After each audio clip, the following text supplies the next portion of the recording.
ప్రజా ప్రయోజనాల కోసమే సంస్కరణలు తెస్తున్నామని, ఆ సంస్కరణల అమలు కోసం టెక్నాలజీని పూర్తి స్థాయిలో వినియోగించుకోవాలని ముఖ్యమంత్రి చంద్రబాబు నాయుడు వెల్లడించారు. తక్కువ వ్యయంతో విద్యుత్ ఉత్పత్తి చేసే అంశంపై నిరంతరం అధ్యయనం జరుపుతూనే ఉండాలని స్పష్టం చేశారు. సీఎం క్యాంపు కార్యాలయంలో విద్యుత్ శాఖపై సీఎం చంద్రబాబు నాయుడు సమీక్షించారు. వేసవిలో విద్యుత్ సరఫరా 2026-27 ఏడాదిలో power procurement plan, PM Surya Ghar, PM Kusum పథకాల అమలు వంటి అంశాలపై చర్చించారు. వేసవిలో ప్రతిరోజు 275 నుంచి 285 మిలియన్ యూనిట్ల డిమాండ్ ఉంటుందని అంచనా వేసినట్లు అధికారులు చెప్పారు. ఈ నెలలో ఇప్పటి వరకు 6,397 మిలియన్ యూనిట్ల విద్యుత్తును వినియోగించుకున్నామని వెల్లడించారు. గత ఏడాదితో పోలిస్తే సుమారు 14% మేర విద్యుత్ వినియోగం పెరిగిందని తెలిపారు. విద్యుత్ వినియోగం పెరగడానికి వేసవితో పాటు పారిశ్రామిక వినియోగం కూడా పెరిగిందని అధికారులు వివరించారు.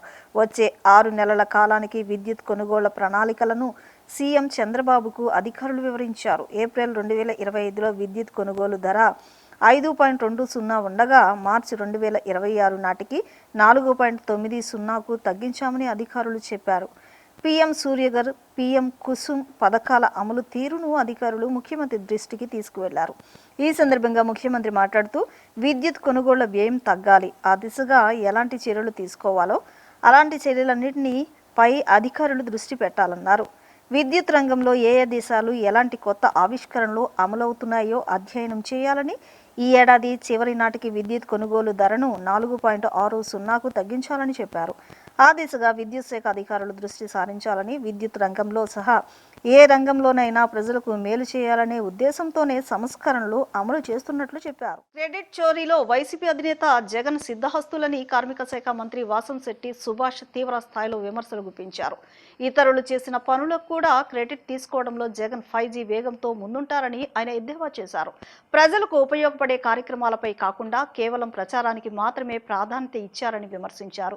గత 5 ఏళ్ల పాటు రాష్ట్రాన్ని అభివృద్ధి దిశగా నడిపించడంలో పూర్తిగా విఫలమై అన్ని రంగాల్లో వెనుకబాటుతనానికి తీసుకువచ్చారని ఆరోపించారు. రాష్ట్రానికి శాశ్వత రాజధాని కూడా లేకుండా 5 ఏళ్ల పాటు పాలన సాగించిన ఘనత జగన్కే దక్కుతుందని, ఇది రాష్ట్ర చరిత్రలో ఒక దురదృష్టకరమైన అధ్యయనంగా మిగిలిపోతోందని వ్యాఖ్యానించారు. రాష్ట్రంలో ఒక కొత్త వరవడిని తీసుకుని వచ్చారు జగన్ రెడ్డి. ద క్రెడిట్ చోరీ. ఈ క్రెడిట్ చోరీ ఎంత సిద్ధహస్తుడంటే ఆయన పబ్లిక్ కి, రాష్ట్ర ప్రజలందరికీ తెలిసిపోయే విధంగానే ముందు అది ఎందుకు అవుతుంది అని చెప్పడం, తర్వాత మా వల్ల అయిందనే చెప్పడం. ఈ క్రెడిట్ చోరీ గురించి మాట్లాడే హక్కు మాత్రం జగన్ కి సిద్ధహస్తుడు కాబట్టి ఆ క్రెడిట్ గురించి మాట్లాడే హక్కు ఆయనకి లేకపోగా క్రెడిట్ చోరీలో ఆయన సిద్ధహస్తుడు, అందులో ఏ విధమైన సందేహం లేదు. 5 ఏళ్ల కాలంలో రాష్ట్రాన్ని సర్వనాశనం చేశారు, ఆ క్రెడిట్ అయిందే. మరి ఆయన పాలించిన 5 ఏళ్లలో కూడా ఎక్కడ రాజధాని లేదు, 3 ముక్కలాట ఆడారు, 3 రాజధానులని, ఆ క్రెడిట్ అయిందే. అసలు రాష్ట్రం లేని రాజధాని అంటూ ఉందంటే 5 ఏళ్ల పాటు ఆ క్రెడిట్ పూర్తిగా జగన్మోహన్ రెడ్డి అని మనం చెప్పుకోవచ్చు. ఈ రోజు మళ్ళీ జగన్ అనే ఆయన మావి గారిని అంటున్నారు. గత 5 ఏళ్లు దాని ఊసు లేదు, ఏమీ లేదు. ఇప్పుడు ఉచిత సలహాలు ఇవ్వటం అంటే అక్కడ అమరావతి అనే పేరు ఉండటం ఆయనకి ఇష్టంలే, మావి గారిని అంటా ఉన్నారు. అదే విధంగా 5 ఏళ్ల కాలంలో ఆర్థిక వ్యవస్థల్ని, రాష్ట్ర ఆర్థిక వ్యవస్థను సర్వనాశనం చేసిన క్రెడిట్ జగన్మోహన్ రెడ్డి. అలాగే 5 ఏళ్ల కాలంలో సాఫ్ట్వేర్ కంపెనీ నుంచి అండర్వేర్ కంపెనీ వరకు కూడా ఈ రాష్ట్రాన్ని వదిలిపోయి పారిపోయే పరిస్థితి, అంటే సుమారు 40 ఇండస్ట్రీలు, కియా ఎక్స్పాన్షన్ గానీ, అలాగే అమర్ రాజా బ్యాటరీస్ గానీ, ఇలా అనేక అండర్వేర్ కంపెనీలతో సైతం పారిపోయేలా చేసిన క్రెడిట్ జగన్మోహన్ రెడ్డి. అయితే 5 ఏళ్ల కాలంలో కల్తీ మద్యం ఏర్లై పారించి మద్యం సేవించిన ప్రతి ఒక్కరు ఆరోగ్యం చిన్నాభిన్నం చేసి ఆ రోజున 30,000 మంది పైబడి అనేక అనారోగ్యాల పాలయ్యి చాలా మంది చనిపోయారు కూడా. అది ఇప్పటికీ రాష్ట్ర ప్రజలు, ఇప్పటికే కాదు చరిత్రలో ఎప్పుడు మర్చిపోలేనటువంటి మద్యాన్ని, జే బ్రాండ్ మద్యాన్ని రాష్ట్రం అంతా ఏలేలా చేశారు. అదే విధంగా 5 ఏళ్ల కాలంలో ఇసుక గనుల్ని దోపిడీ చేసి ఆ క్రెడిట్ కూడా ఆయనే మూట కట్టుకున్నారు. అదే విధంగా ఏదైతే భవన నిర్మాణ కార్మికులు ఉన్నారో 21 లక్షల మంది, అంటే సుమారు 1 కోటి మంది, వాళ్ళకి ఇసుక బంగారంలో అమ్మి ఇసుక అందుబాటులోకి లేకపోవడం వల్ల ఒక ఎత్తు అయితే, వాళ్ళు పథకాలన్నీ కూడా 1214 మెమోతో అన్ని ఆపేయటం, వాళ్ళ జీవితాల్లో చెమ్మ చీకటి నిలబడిన క్రెడిట్ జగన్మోహన్ రెడ్డి. అదే విధంగా 5 ఏళ్ల కాలంలో హత్యా రాజకీయాల్ని పెంపొందించింది ఆ క్రెడిట్ కూడా ఆయనదేని తెలియజేసుకుంటూ ఇంధన సమస్యపై ముఖ్యమంత్రి చంద్రబాబు నాయుడు ఆదేశాలతో అధికారులు అప్రమత్తమయ్యారు. గత 4 రోజుల నుంచి నందిగామలో డీజిల్, పెట్రోల్ లేక వాహనదారులు తీవ్ర ఇబ్బందులు పడుతున్నారు. సీఎం ఆదేశాలతో నందిగామలో పలు బంకులకు పెట్రోల్, డీజిల్ చేరింది. పెట్రోల్ బంకుల వద్ద పెట్రోల్, డీజిల్ కోసం వాహనదారులు భారీగా క్యూ కట్టారు. ఇంధన సమస్యతో రైతులు కూడా ఇబ్బందులు పడుతున్నారు. క్యానుల్లో కొట్టాలంటే వీఆర్ఓ దగ్గర లెటర్ తీసుకురావాలని అధికారులు తెలిపారు. తమను పట్టించుకోవట్లేదని అన్నదాతలు ఆవేదన వ్యక్తం చేస్తున్నారు. ఇప్పటికిప్పుడు ఆర్ఓ లెటర్ కావాలంటే అది తీసుకువచ్చి ఎప్పుడు కొట్టించుకోవాలని రైతన్నలు ప్రశ్నించారు. పెట్రోల్, డీజిల్ సరఫరాలో తాత్కాలిక అంతరాయాలు ఉన్నప్పటికీ రవాణా సేవలు ఆగకూడదని అధికారులను మంత్రి మండిపల్లి రాంప్రసాద్ రెడ్డి ఆదేశించారు. రవాణా సంస్థలు అప్రమత్తంగా ఉండాలని దిశానిర్దేశం చేశారు. ప్రజలకు అసౌకర్యం కలగకుండా చర్యలు తీసుకోవాలని మంత్రి సూచించారు. రాష్ట్రంలో ఎక్కడా ప్రయాణికులకు ఇబ్బందులు కలగకుండా అన్ని రకాల సంస్థలు తక్షణ చర్యలు చేపట్టాలని అన్నారు. పెట్రోల్, డీజిల్ సరఫరాలో తాత్కాలిక అంతరాయాలు ఉన్నప్పటికీ ప్రయాణికుల సేవల్లో ఎలాంటి అంతరాయం కలగకుండా ప్రత్యామ్నాయ ఏర్పాట్లు చేయాలని తెలిపారు. ప్రజల అవసరాలను దృష్టిలో ఉంచుకుని బస్సులు, ఇతర రవాణా సేవలు నిరంతరాయంగా కొనసాగించాలని వ్యాఖ్యానించారు. రవాణా సంస్థలు, ప్రైవేట్ ఆపరేటర్లు సమన్వయంతో పనిచేయాలని సూచించారు. ఎక్కడైనా నిర్లక్ష్యం వల్ల ప్రయాణికులకు అసౌకర్యం కలిగితే కఠిన చర్యలు తీసుకుంటామని హెచ్చరించారు. ప్రజలు కూడా ఆందోళన చెందకుండా తమకు సహకరించాలని మంత్రి మండిపల్లి రాంప్రసాద్ రెడ్డి కోరారు. ఆంధ్రప్రదేశ్ ముఖ్యమంత్రి ఎన్ చంద్రబాబు నాయుడు రాజా వాసిరెడ్డి వెంకటాద్రి నాయుడుకు నివాళులర్పించారు. రాజా వాసిరెడ్డి వెంకటాద్రి నాయుడు జయంతిని రాష్ట్ర ఉత్సవంగా నిర్వహించాలని ఏపీ ప్రభుత్వం నిర్ణయించిన సంగతి తెలిసిందే. ఈ నేపథ్యంలో సీఎం తన క్యాంపు కార్యాలయంలో వెంకటాద్రి నాయుడు చిత్రపటానికి పుష్పాంజలి ఘటించారు. అమరావతిని రాజధానిగా చేసుకుని పరిపాలించిన రాజా వాసిరెడ్డి వెంకటాద్రి నాయుడు వారసత్వాన్ని స్ఫూర్తిగా తీసుకుంటామని, ఆయన ఆశయాలకు అనుగుణంగా అమరావతిని అభివృద్ధి చేస్తామని పేర్కొన్నారు. ఎన్టీఆర్ జిల్లాలో ఇంధన సరఫరా పంపిణీకి సంబంధించిన తిరువూరు విసన్నపేటలో పలు బంకులను కలెక్టర్ లక్ష్మీషా పరిశీలించారు. కొండపల్లిలో చమురు కంపెనీల లేఅవుట్లలో స్టాకును పరిశీలించి వివరాలు తెలుసుకున్నారు. ఎన్టీఆర్ జిల్లాలో పెట్రోల్, డీజిల్ నిల్వలు అవసరమైన దానికంటే 10 నుంచి 20% వరకు అదనంగా ఉన్నాయని, ప్రజలు సామాజిక మాధ్యమాల్లో వస్తున్న వదంతులను నమ్మవద్దని చెప్పారు. సాధారణంగా 200 రూపాయల పెట్రోల్ కొట్టించుకునేవారు కూడా ఇప్పుడు 500 నుంచి 1000 రూపాయల వరకు కొట్టిస్తున్నారని, దీనివల్ల అమ్మకాలు సాధారణ కంటే 20 నుంచి 30% పెరిగాయని చెప్పారు. ఎన్టీఆర్ జిల్లాలో ఇప్పుడు ఆ ఫ్యూల్ సప్లై మానిటర్ చేస్తున్నాము. మార్నింగ్ హెచ్పిసిఎల్, బీపీసీఎల్, అలాగే ఐఓసీఎల్ సెంట్రల్ సప్లై స్టేషన్ కూడా వెళ్ళి వచ్చాము. ఇప్పటివరకు చూసుకుంటే జిల్లాలో అవసరమైనందుకంటే 10% ఎక్కువనే సప్లై ఉంది. కానీ బయ్యింగ్లో చూసుకుంటే 25 నుంచి 30% ఎక్కువ బై చేస్తున్నారు. చిన్న ఎగ్జాంపుల్, ఇప్పుడే వెళ్ళి మన ఒక బైకర్తో మాట్లాడితే జనరల్గా ఆయన 200 రూపాయలు కొట్టించేస్తున్నాం, ఈరోజు 500 రూపాయలు కొట్టించాలనుకుంటున్నాడు. ఎందుకంటే సార్ తగ్గిపోయిందని చెప్తున్నారు అంటున్నారు. అంటే ఈ సోషల్ మీడియా వల్ల లేదా ఈ ప్రైస్ పెరుగుతుందనే అపోహంతో చాలామంది ఎక్కువ వేయించుకుంటున్నారు. దానివల్ల ఎవరికైతే అవసరం ఉందో వాళ్ళకి ఆ షార్టేజ్ వచ్చే అవకాశం ఉంది. ముఖ్యంగా ఇప్పుడు అగ్రికల్చర్ యాక్టివిటీస్ జరుగుతున్నాయి, హార్వెస్టింగ్ జరుగుతూ ఉంది. సో అక్కడికి యాక్చువల్లీ ప్రయారిటీ చేయాలి. మిగతా వాళ్ళకి సప్లై కంటిన్యూస్గా ఉంది. కంపెనీ వాళ్ళతో నేను స్వతహా మాట్లాడాను, ఎక్కడ సప్లై పై నుంచి తగ్గలేదు. ఎంత కావాలకి ఇంకా 10% ఎక్కువనే ఇస్తున్నారు. కాబట్టి దయచేసి ప్రజలందరికీ నా విన్నపం ఒకటే, సప్లై సఫిషియెంట్గా ఉంది. మీరు ప్యానిక్ అయిపోయి ఎక్కువ తీసుకోవడము, ఎక్కువ దాన్ని నింపుకోవడము, ఓవర్ ట్యాంక్ చేసి పెట్టుకోవడము, బాటిల్లో తీసుకెళ్ళి స్టోర్ చేసి దయచేసి చేయకండి. మీకు ఎంత అవసరం ఉన్నా అది ఇవ్వడానికి సిద్ధంగా ఉన్నాము. కానీ ప్యానిక్ బయింగ్ అవసరం లేదు. ఎన్టీఆర్ జిల్లా వరకు అయితే ఎన్టీఆర్ జిల్లా నుంచి కొండపల్లి నుంచి దాదాపు చుట్టుపక్కల ఉన్న 10 జిల్లాలకి పంపించే కెపాసిటీ మన దగ్గర ఉంది. అంటే ఇక్కడి నుంచి అన్ని జిల్లాలకి వెళ్తాయి కాబట్టి ఇక్కడ ఎప్పటికీ కొరత రాదు.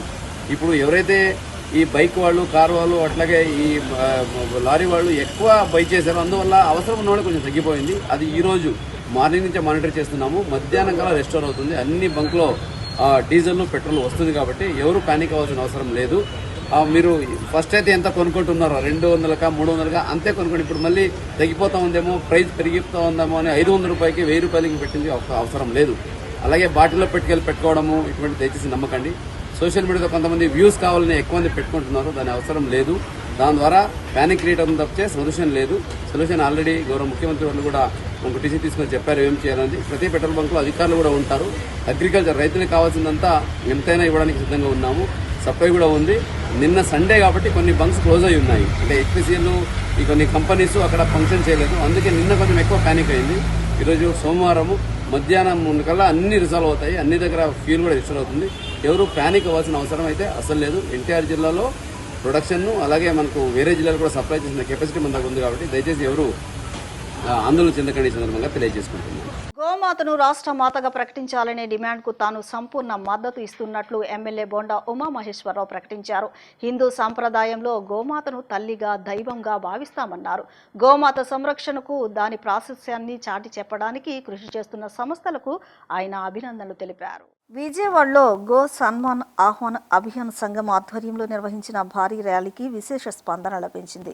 గోమాతను రాష్ట్ర మాతగా ప్రకటించాలనే డిమాండ్తో పాత ప్రభుత్వ ఆసుపత్రి నుంచి జిల్లా కలెక్టర్ కార్యాలయం వరకు ఈ ప్రదర్శన కొనసాగింది. ఈ కార్యక్రమాన్ని ఎమ్మెల్యే బోండా ఉమామహేశ్వరరావు ప్రారంభించారు. ఈ సందర్భంగా ఎమ్మెల్యే మాట్లాడుతూ హిందూ సంప్రదాయంలో గోమాతను తల్లిగా దైవంగా భావిస్తామని, ప్రతి శుభకార్యంలోనూ గోమాత ఆశీస్సులు తీసుకోవడం మన ఆచారమని పేర్కొన్నారు. గోమాత సంరక్షణకు దాని ప్రాశస్యాన్ని చాటి చెప్పడానికి కృషి చేస్తున్న సంస్థలకు ఆయన అభినందనలు తెలిపారు. రాష్ట్రంలో గో హత్యలు జరగడానికి వీల్లేదని స్పష్టం చేస్తూ గోమాతను రాష్ట్ర మాతగా గుర్తించాలనే డిమాండ్కు ఎమ్మెల్యేగా తాను పూర్తి మద్దతు ఇస్తున్నట్లు ప్రకటించారు. అనంతరం గో సేవకులు వినోద్ కుమార్ మాట్లాడుతూ ఈ పవిత్ర ఆశయ సాధన కోసం దేశవ్యాప్తంగా ఉన్న 780 జిల్లాలు, వేల సంఖ్యలో ఉన్న తహసీల్దార్ కార్యాలయ పరిధిలో పెద్ద ఎత్తున సంతకాల సేకరణ చేపడుతున్నట్లు వెల్లడించారు. సేకరించిన వినతి పత్రాలను ప్రధాని నరేంద్ర మోదీకి పంపిస్తామని ఆయన తెలిపారు. గోమాతకు కేవలం రక్షణ కల్పించడమే కాకుండా సముచిత గౌరవం లభించినప్పుడే ఆమె భద్రత సంపూర్ణంగా సాధ్యమవుతోందని ఈ సందర్భంగా వారు స్పష్టం చేశారు. హిందువులందరూ కూడా పురాణాల కాడి నుంచి ఏ శుభకార్యం చేసినా గోమాతకి పూజ చేసి గోమాతకి ఆశీస్సులు తీసుకొని కార్యక్రమం చేయటం అనేది హిందువుల ఆచారాల్లో మొదటిది. అటువంటి గోమాతకి సంరక్షించడం కోసం, గోమాత ప్రాశస్త్యాన్ని ప్రచారం చేయటం కోసం కొన్ని సంస్థలు మరి వాళ్ళ దేశవ్యాప్తంగా కూడా పెద్ద ఎత్తున కార్యక్రమాలు తీసుకున్నారు. గోమాత యొక్క ప్రశస్తత, గోమాత యొక్క మేలు దానన్నింటిని కూడా తీసుకోవడం జరిగింది. ఇవాళ అందులో భాగంగా విజయవాడ నగరంలో గోమాతని రాష్ట్ర మాతగా ప్రకటించాలి అని చెప్పి ఇవాళ సంఘం వాళ్ళు ఎంఆర్ఓ గారికి రిప్రజెంటేషన్స్ ఇస్తున్నారు. అది రాష్ట్ర వ్యాప్తంగా జరుగుతూ ఉన్నాయి.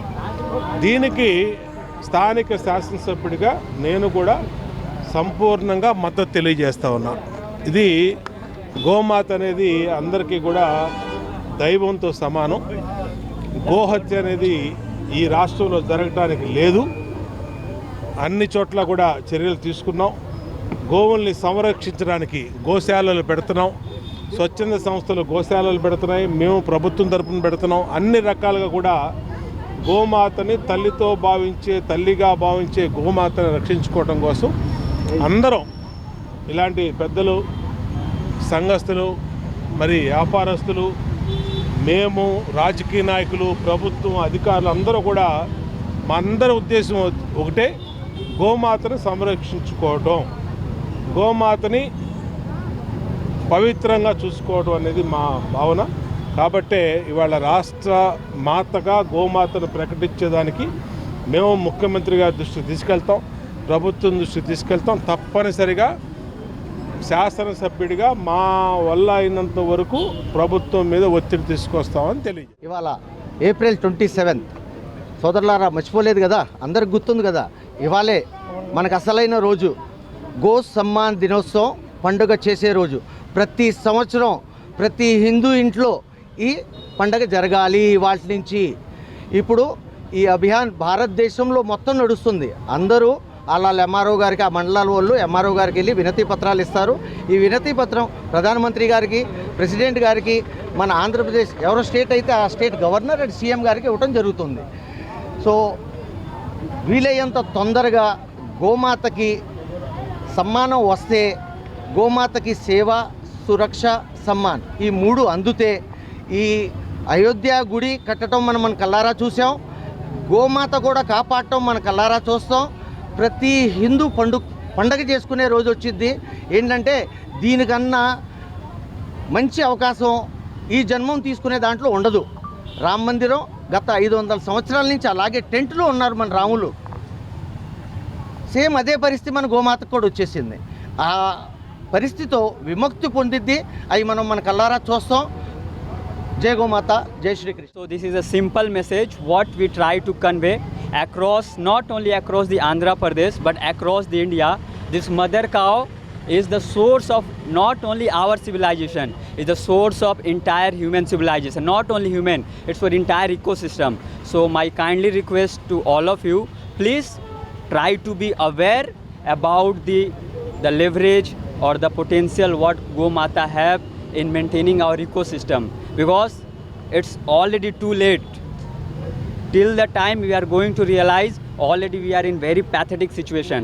So it's a very high time we have to wake up and we should know the value and potential of caring Gomata. So it's my humble request to all of you, please aware and try to contribute in a very small thing. And you know, small things going to make a very big step, okay? కేంద్ర ప్రభుత్వం ప్రతిష్టాత్మకంగా చేపట్టిన make in India వంటి పథకాల ద్వారా నైపుణ్యాభివృద్ధి శిక్షణ కల్పించేలా minority విద్యార్థుల భవిష్యత్తుపై కమిషన్ ప్రత్యేక శ్రద్ధ వహిస్తోందని జాతీయ మైనార్టీ కమిషన్ సభ్యురాలు మునవరి బేగం ఉద్ఘాటించారు. మైనారిటీలపై ఎక్కడైనా అన్యాయం జరిగినా, వేధింపులకు గురైన బాధితులు వెనుకడుగు వేయకుండా ఫిర్యాదు చేయాలని ఆమె సూచించారు. జాతీయ మైనార్టీ కమిషన్ సభ్యురాలు మునవరి బేగం రాష్ట్ర పర్యటనలో భాగంగా విజయవాడకు వచ్చారు. ఈ సందర్భంగా గాంధీనగర్లోని ఫిలిం ఛాంబర్లో జరిగిన మైనారిటీలతో ముఖాముఖి సమావేశంలో పాల్గొన్నారు. వారు ఎదుర్కొంటున్న సమస్యలను అడిగి తెలుసుకున్నారు. ఈ సందర్భంగా ఆమె మాట్లాడుతూ, మన దేశం ఏ ఒక్క వర్గానికో పరిమితమైంది కాదని, హిందువులు, ముస్లింలు, సిక్కులు, క్రైస్తవులు ఇలా అందరికీ చెందిన పవిత్రమైన భూమి అని ఉద్ఘాటించారు. అల్లామా ఇక్బాల్ రచించిన సారే జహాసే అచ్చా హిందుస్థాన్ హమారా అనే వ్యాఖ్యలను ఈ సందర్భంగా ఆమె గుర్తు చేస్తూ దేశాభివృద్ధిలో ప్రతి ఒక్కరూ భాగస్వాములు కావాలని పిలుపునిచ్చారు. ముస్లింలు, క్రైస్తవులు, సిక్కులు తదితర మైనార్టీ వర్గాల వారు ఎదుర్కొంటున్న సమస్యలను క్షేత్రస్థాయిలో నేరుగా తెలుసుకునేందుకు తాను వచ్చినట్లు ఆమె వెల్లడించారు. మైనార్టీ విద్యార్థుల భవిష్యత్తుపై కమిషన్ ప్రత్యేక శ్రద్ధ వహిస్తోందని, వారికి కేవలం పాఠశాల విద్య మాత్రమే కాకుండా కేంద్ర ప్రభుత్వం ప్రతిష్టాత్మకంగా చేపట్టిన మేక్ ఇన్ ఇండియా వంటి పథకాల ద్వారా నైపుణ్యాభివృద్ధి శిక్షణ కల్పించేలా చర్యలు తీసుకుంటున్నామని హామీ ఇచ్చారు. మైనారిటీలపై ఎక్కడైనా అన్యాయాలు జరిగినా, వేధింపులకు గురైన బాధితులు వెనుకడుగు వేయకుండా ఫిర్యాదు చేయాలని మునవరి బేగం సూచించారు. నేషనల్ క్రిస్టియన్ బోర్డు జాతీయ అధ్యక్షులు జాన్ మస్క్ మాట్లాడుతూ, మైనార్టీ వర్గాల అభ్యున్నతి, వారి సమస్యల పరిష్కారమే ధ్యేయంగా జాతీయ మైనార్టీ కమిషన్ క్షేత్రస్థాయిలో పర్యటిస్తుందన్నారు. ప్రభుత్వం కేటాయించిన మైనార్టీ సంక్షేమ బడ్జెట్ ద్వారా ముస్లిం, క్రైస్తవ, సిక్కు తదితర వర్గాలకు పూర్తి స్థాయిలో న్యాయం జరిగేలా చూస్తామని హామీ ఇచ్చారు. ఈ కార్యక్రమంలో గురుద్వారా అధ్యక్షురాలు కరంవీర్ కౌర్, ముస్లిం లీగ్ అధ్యక్షులు Basheer Ahmed, National Christian Board రాష్ట్ర అధ్యక్షులు బి నవీన్ కుమార్, ఎన్టీఆర్ జిల్లా అధ్యక్షులు చింతయ్య తదితరులు పాల్గొన్నారు. हम आज यहाँ पे आए थे माइनॉरिटी कमीशन की तरफ से कि यहाँ की जो माइनॉरिटी कम्युनिटी है, मुस्लिम है, क्रिश्चियन है, सिख है, सब लोगों के बारे में हम एनसीएम में कुछ अच्छी तरह से इनके पास से ग्रीवेंस ले जाएं, क्योंकि जब भी मैं बैठती हूँ अपनी ऑफिस में तो बहुत सारी ग्रीवेंस आती है. मैंने सोचा कि उनके आने से मैं चली जाऊँ, इसके लिए मैं यहाँ पे आ गई. और मैं आपको ये कहूँगी कि हमने माइनॉरिटी वेलफेयर बजट रिफ्लेक्ट किया है गवर्नमेंट की तरफ से. हम चाहते हैं कि जितनी हमारी माइनॉरिटी कम्युनिटी है उनको तो पहले न्याय मिले, इंसाफ मिले, और उसके लिए हम बिल्कुल काम करेंगे. और आपके सामने मैंने बोला है कि हमारे माइनॉरिटी कमीशन की तरफ से, माइनॉरिटी मिनिस्ट्री की तरफ से बहुत सारे स्टूडेंट, आप देखेंगे कि थाउजेंड्स ऑफ स्टूडेंट पढ़ रहे हैं.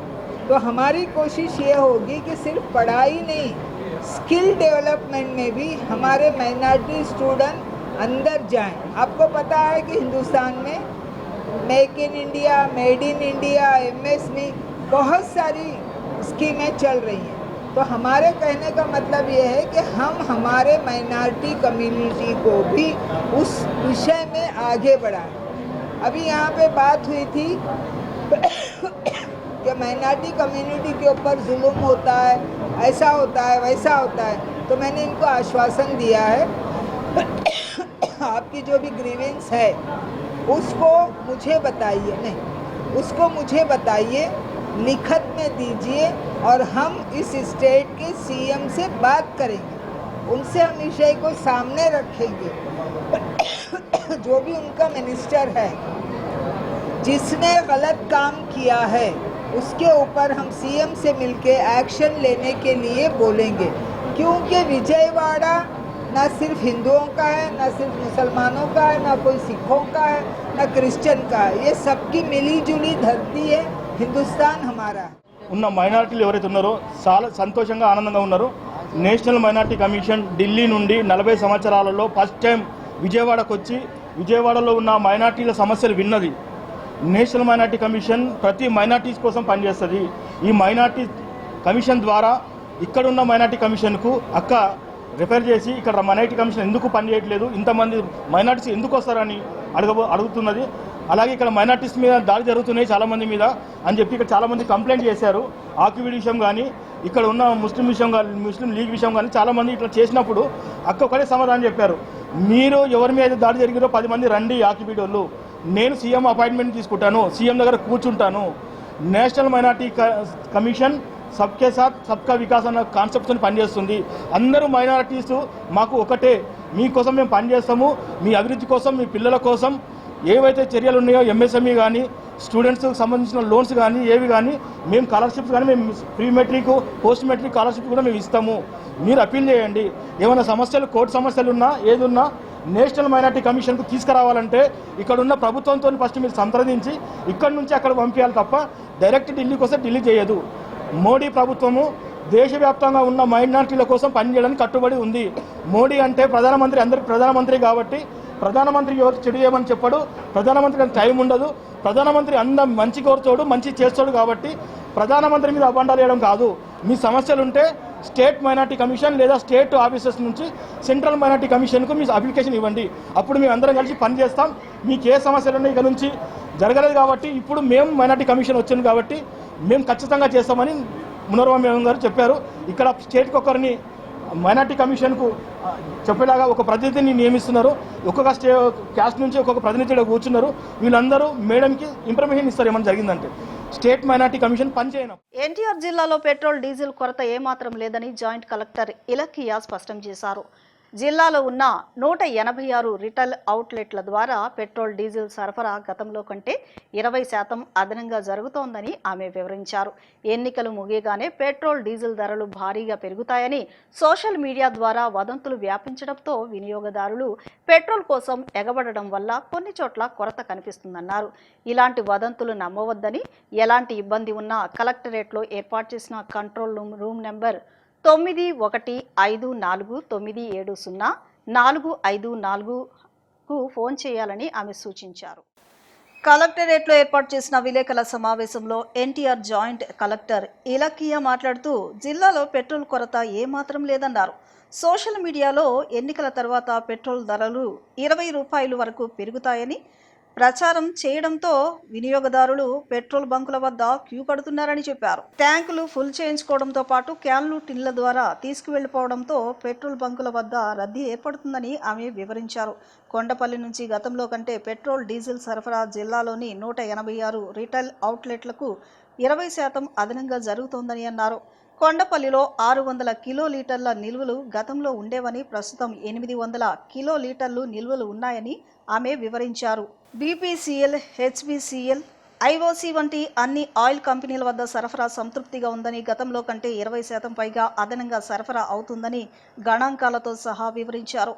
పెట్రోల్ డీజిల్ ధరల పెరుగుదలపై జరుగుతున్న ప్రచారాన్ని, వదంతులను నమ్మవద్దనని, ఎలాంటి సమస్య ఉన్నా కలెక్టరేట్లో ఏర్పాటు చేసిన కంట్రోల్ రూమ్ నెంబర్ 9154970454కు ఫోన్ చేయాలని ఆమె కోరారు. ముఖ్యమంత్రి, పౌర సరఫరాల శాఖ మంత్రి ఎల్లప్పుడూ పరిస్థితిని సమీక్షించి తగు సూచనలు చేస్తున్నట్లు ఆమె వివరించారు.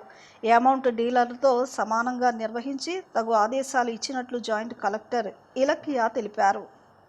ఈరోజు మనం ఇప్పుడు పెట్రోల్ అండ్ డీజిల్ గురించి ప్రెస్ బ్రీఫింగ్ పెట్టుకోవడం జరిగింది. నేను జాయింట్ కలెక్టర్ ఎన్టీఆర్ మాట్లాడుతున్నాను. సో మన జిల్లాలో 186 అవుట్లెట్స్ ఉన్నాయి.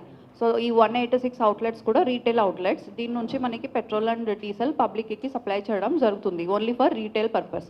సో మనకి ఇప్పుడు ఏమైంది, ఇప్పటివరకు మనకి ఎల్పిజి క్రైసిస్ వచ్చినట్టు జస్ట్ పెట్రోల్ ఆల్రెడీ యాక్చువల్లీ చూస్తే మనకి క్రైసిస్ అన్నది ఏమీ లేదు. అంత నార్మల్గా ఉన్నప్పుడు జస్ట్ చాలా ఫేక్ న్యూసెస్ స్ప్రెడ్ అవుతున్నాయి. సో ఇప్పుడు ఎలక్షన్స్ జరుగుతున్నాయి. సో ఎలక్షన్ తర్వాత మెయిన్లీ మనకి ప్రైసెస్ హైక్ అయిపోతాయి. సో అంతా సోషల్ మీడియాలో ఫేక్ న్యూస్ లైక్ 10 రూపీస్ కానీ 20 రూపీస్ వరకు కూడా హైక్ అవ్వడానికి ఛాన్సెస్ ఉన్నాయి. అండ్ చాలా బంక్స్ అంతా మొత్తం డ్రై అవుట్ అయిపోతున్నాయి. సో దానికి ముందు మనం వెళ్ళి ఫిల్ చేసుకోవాలనే ఉద్దేశంతో మనం కూడా అందరూ కూడా చూస్తున్నాము పెద్ద పెద్ద క్యూస్ ఉన్నాయి. సో ఇప్పుడు ఎందుకు ఇలా అవుతుందంటే ఫస్ట్ ఆఫ్ ఆల్ ఈ రేట్ ఎక్కువ అయిపోతుందని ఉద్దేశంతో ఇప్పుడే వచ్చి అందరూ ఫుల్ ట్యాంక్ చేసుకోవాలని ఫుల్ ట్యాంక్ చేస్తున్నారు. అండ్ ఇంకా ఒకటి డ్రై అవుట్ అయిపోతుందని. యాక్చువల్లీ మనం ఫుల్ ట్యాంక్ ఎక్కువ చేసుకుంటున్నాము అంటే అన్నెసెసరీగా ఈ మన బైక్స్ కానీ కార్స్ కానీ వెహికల్స్ మాత్రం కాకుండా అందరూ మనం చూస్తే చాలా న్యూస్ క్లిప్పింగ్స్లో కూడా చూస్తున్నాము. అండ్ మేము పర్సనల్గా కూడా చూస్తున్నప్పుడు చాలా క్యాన్స్ టిన్స్లో కూడా వచ్చి ఫిల్ చేసుకుని వెళ్ళిపోతున్నారు. సో ఇది అంతా యాక్చువల్లీ క్యాన్స్ టిన్స్లో ఫిల్ చేయడం అనేది it is not allowed at all first of all. And next మనకి పెట్రోల్ బంక్ డీలర్స్తో మాట్లాడితే వాళ్ళు ఏమంటున్నారు, మాకు రెగ్యులర్ కస్టమర్స్ ఉన్నారు. సో వాళ్ళు యూజువల్గా హాఫ్ ట్యాంకే ఫిల్ చేసుకుంటారు. వాళ్ళు ప్రతిసారి మన దగ్గర వస్తారు, హాఫ్ ట్యాంక్ ఫిల్ చేస్తారు. కానీ ఇప్పుడు ఈ సిచ్యువేషన్లో మాకు అందరికీ ఫుల్ ట్యాంక్ కావాలి, ఇంకా కూడా క్యాన్స్లో పట్టుకు వెళ్ళడం ఇలాంటిదే ఎక్కువ పెరిగిపోయింది. సో దయచేసి అందరికీ కూడా మా సైడ్ నుంచి మన జిల్లాలో 186 అవుట్లెట్స్ ఉన్నాయి. అన్ని చోట్ల కూడా మనకి స్టాక్ అన్నది ఉంది. ఒక స్టాటిస్టిక్స్ నేను చెప్తున్నాను. మనకి నార్మల్ డిస్పాచ్ మనకి ఎలా ఉంటుందంటే మనకి కొండపల్లి నుంచే వస్తుంది. సో హెచ్పిసిఎల్కి చూస్తే ఎంఎస్ అంటే పెట్రోల్ మనకి 600 కిలోలీటర్ ఇస్తారు. ఇప్పుడు వాళ్ళు 800 వరకు పెంచి ఇస్తున్నారు. సో డీజిల్ మనకి చూస్తే హెచ్పిసిఎల్ 1000 వరకు ఇచ్చేవారు, కానీ ఇప్పుడు ఆల్రెడీ 1400 కిలోలీటర్ ఇస్తున్నారు. లీటర్స్ కాదు, కిలోలీటర్స్. సో బీపీసీఎల్ చూస్తే 500 వరకు ఇచ్చేవారు, ఇప్పుడు ఆల్రెడీ 600 ఇస్తున్నారు. అండ్ సేమ్ డీజిల్ కూడా వాళ్ళు 800 హెచ్ఎస్డి 800 వరకు ఇచ్చేవారు, ఇప్పుడు ఆల్రెడీ 950 వరకు ఇస్తున్నారు. ఐఓసిఎల్ ఇప్పుడు వరకు వాళ్ళు 800 సప్లై చేశారు ఎంఎస్, అండ్ హెచ్ఎస్డి వచ్చి 1200, కానీ ఇప్పుడు ఎంఎస్ మాత్రం వాళ్ళు 1200 ఇస్తున్నారు, డీజిల్ ఏమో 1800 వరకు పెరిగింది. సో వాళ్ళు సప్లై కూడా మనకి కనీసం 20% కన్నా ఎక్కువ సప్లై చేస్తున్నారు. ఇది మన ఆనరబుల్ సివిల్ సప్లైస్ మినిస్టర్ కానీ, ఆనరబుల్ సీఎం కానీ, ఇంకా కమిషనర్ సివిల్ సప్లైస్ అండ్ ప్రతి ఒక్క కలెక్టర్, జాయింట్ కలెక్టర్ కూడా ఆల్రెడీ మాట్లాడుతున్నాము. రెవెన్యూ మంచిగానే పెట్టడం జరిగింది. సో మానిటరింగ్ అన్నది మా సైడ్ నుంచి జరుగుతాయి. సో కంట్రోల్ రూమ్ నంబర్ కూడా కలెక్టరేట్లో పెట్టడం జరిగింది. ఎక్కడైనా ఇష్యూ ఉంటే మా కంట్రోల్ రూమ్ నంబర్కి ఇన్ఫామ్ చేసుకోవచ్చు. కలెక్టరేట్ కంట్రోల్ రూమ్ వచ్చి 9154970454. ఇది ప్రతి డిసాస్టర్కి కానీ మన ఎల్పిజి అప్పుడు కూడా సేమ్ కంట్రోల్ రూమ్ నంబర్ వాడాము, సేమ్ నంబర్. మళ్ళీ ఒకసారి చెప్తున్నాను, 9154970454. ఎక్కడైనా ఇష్యూస్ ఉంటే ఈ కంట్రోల్ రూమ్ నెంబర్కి కాల్ చేసుకోవచ్చు. కంట్రోల్ రూమ్లో మనిషి కూడా ఉన్నారు. సో కాల్ అటెండ్ అవుతూ we will try to rectify the issues immediately. ఇప్పుడు మనకి చూస్తే నిన్న ఒక 35 అవుట్లెట్స్ వరకు డ్రై అవుట్ అన్నాను. ఈరోజు మార్నింగ్ 5 o'clock నుంచే ఆ పెట్రోల్ బంక్స్కి ఆల్రెడీ స్టాక్ అనేది వెళ్తున్నాయి. ఇప్పుడు చిన్న విరామం తీసుకుందాం.